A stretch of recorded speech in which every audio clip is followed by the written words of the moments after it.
안녕하십니까. 석세스 칼리지 사이먼 박입니다. 오늘은 모바일 시대의 SNS 시대의 선풀과 악플에 대해서 말씀드리겠습니다. 특히 악플을 중심으로 설명을 드리겠습니다. 자, 퍼스널 컴퓨터, PC 시대가 지나고 모바일 시대가 도래해서 우리가 요즘은 핸드폰을 이용해서 SNS를 통해서 서로 소통을 하고 있습니다. 요즘 우리가 가장 많이 쓰는 것은 뭐죠? 카카오톡, 페이스북, 트위터, 인스타그램, 그 다음에 좀 성향은 형태는 다르지만 유튜브에 우리가 선플을 달기도 하고 악플을 달기도 하죠. 왜 오늘 제 이 주제에 대해서 다루게 됐냐 하면, 제가 며칠 전에 유튜브와 뉴스 검색을 하면서 외국의 사례 몇 개를 보면서 여러분들에게 뭔가 메시지를 전달하겠다 하는 강한 동기가 생겨서 이 자리에 섰습니다. 최근 미국, 유럽, 아시아 국가 유명 기업이 직원 채용 시 기존에 활용했던 학점, 대학, 학점은 GPA죠. 평균 학점이죠. 그 다음에 스펙, 이것도 보지만 정성적으로 SNS 활동을 체크를 한다 그래요. 그래서 그 중에서도 상습적으로 악플을 다는 사람은 마지막 단계에서 능력, 성적, 적성과 관계없이 최종 합격자에서 제외시킨다는 그런 이야기가 있어요. 설득력이 있는 것 같아요. 왜 그러냐면, 제가 다양한 책을 통해서 봤을 때 제가 읽었던 다양한 책입니다. 이런 다양한 책이에요. 이런 다양한 책에 나와 있는 그 중에서 악플을 다는 사람 특성을 제가 한 6가지 특성을 찾아내봤습니다. 악플을 다는 사람들 특징, 다시 말해서 상식적인 악플러죠. 첫 번째, 악플을 다는 사람의 특징 중에 첫 번째 특성은 자신의 일보다는 타인의 일에 관심이 높아서, 대체로 이런 부류의 사람들은 자기 개발보다는 타인에 관심이 많아서 자기 개발에 등한시한다. 그래서 현재 상태는 능력, 성적이 좋다 하더라도 시간이 지나면 지날수록 본인 개발을 등한시해서 실적이 떨어진다, 능력이 저하된다, 그렇게 이야기를 하고 있어요. 더 하나 더 나쁜 점은 타인의 일에 관심이 높다 보니까, 부정적인 생각을 갖다 보니까 남을 존중하지 않는, 남을 리스펙트하지 않는 성향이 있어서 기업에 악영향을 끼칠 수도 있다 이야기를 하고 있습니다. 두 번째 악플러의 특징, 기업 관점에서 보는 겁니다.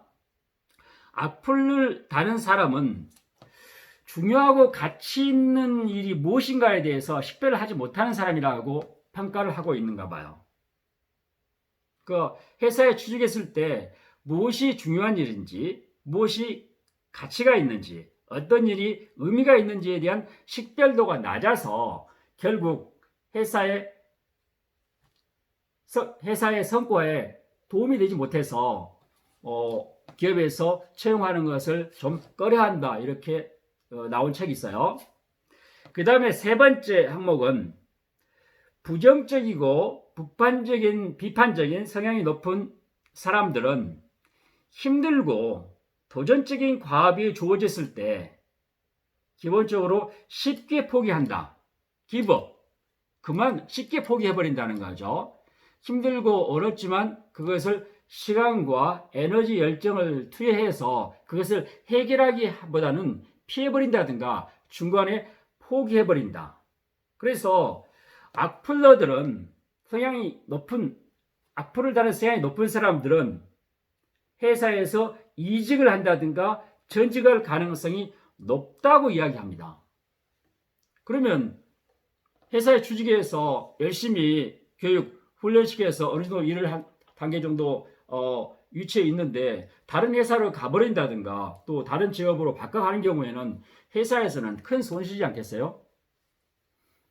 설득력 있는 말 같아요. 그 다음에 네 번째 항목은 악플러들, 부정적으로 니플을 다는 사람들의 특징 중에 하나는 생각은 많으나 행동을 하지 않는 특성이 있다. 다시 말해서 말은 많이 하는데 실천력이 낮다 이런 이야기를 해요. 그 다음에 악플러 중에 특징 중에 또 하나는 여기에 첨가돼서 자신의 분수를 모르고 환상, 공상가처럼 행동하기도 한다 이렇게 얘기하는가 봐요.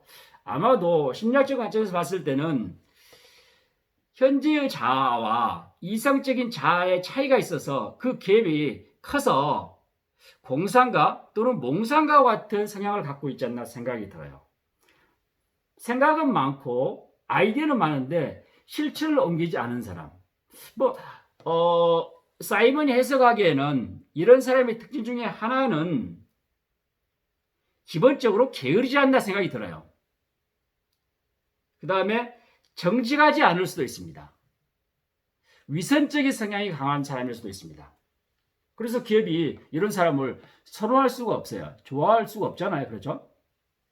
그 다음에 다섯 번째 악플러 중에 특성 중에 하나는 특성은 타인과 비교하기를 좋아하고 상당히 경쟁적이어서 타인과 비교하기를 좋아하고 경쟁적이라는 거였어요. 그래서 기업의 화합이라든가 협력의 장애 요인이 될 수 있다.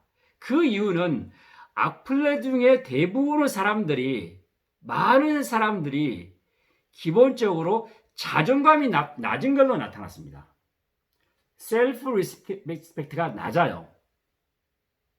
외관상으로 보기에는 다른 사람이 주변 사람이 보기에는 스마트하게 보일 수도 있고 또는 총명하게 보일 수도 있고 또 어떤 일을 비판적으로 보기는 같이 보이지만 외관상으로 보이지 실체적으로는 자존감이 낮은 사람이어서 타인의 행복, 타인이 성공하는 것, 타인이 앞서가는 것을 받아들이지 않고 그것을 질투한다든가 타인의 행복을 자신이 불행으로 생각하는 그런 사람일 수가 있다고 해석이 됩니다. 제가 너무 지나치게 악플러에 대해서 너무 부정적인 이야기를 하고 있는 거죠. 그것은 저희가 여기 사이먼이 해석한 게 아니라 저희가 다양한 심리학 책, 자기계발서, 그 다음에 동서양의 다양한 경전을 읽고 나서 그걸 바탕으로 여러분들에게 제 의견을 제시하는 겁니다. 혹시 이 유튜브를 보고 계신 분들은 사이먼 선생은 지금 악플러에 대해서 악플을 달고 있지 않나요? 이렇게 해석할 수 있을 것 같아요. 그런 마음 없습니다. 저는 순수한 마음, 따뜻한 마음, 사랑하는 마음, 존중하는 마음으로 악플러가 없었으면 좋겠다. 또는 본인이 자신도 모르게 악플을 달고 습관화돼서 본인 자신의 진로, 본인의 발전, 성장, 결국 행복에 장애인이 되지 않았다는 그런 순수한 마음을 가지고 여러분들에게 말씀을 드린 겁니다. 이해해 주십시오. 저 이해해 주십시오. 마지막 악플러의 특징 중에 여섯 번째는 이게 가장 더 중요한 것 같아요. 악플러들은 매사에 감사할 줄 모른다 그러죠. 그 다음에 사랑을 주기보다는 사랑을 받기만 하는 응석부린 사람이 많다 그래요.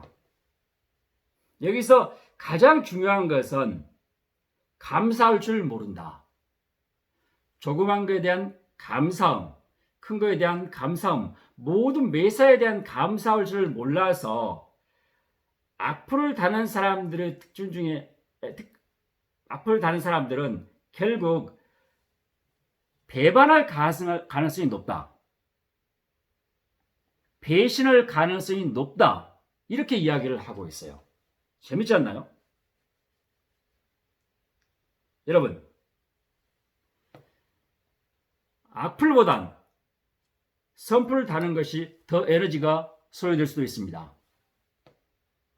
악플을 다는 것이 선풀을 다는 것보단 훨씬 에너지가 적게 들어서 습관적으로 악플을 달고 있다면 더 많은 에너지를 투여하십시오. 그러면 선풀을 달다 보면 우리가 다른 사람의 사랑을 받고 인정을 받고 다른 사람을 행복하게 하고 주변 사람을 기쁘게 하고 결국 자신이 행복하게 기쁘고 결국 부자가 되고 생각하기 위해서 필요하다고 생각한 것, 이 사이먼이 생각한 세 가지가 있습니다. 첫 번째, 사랑하자.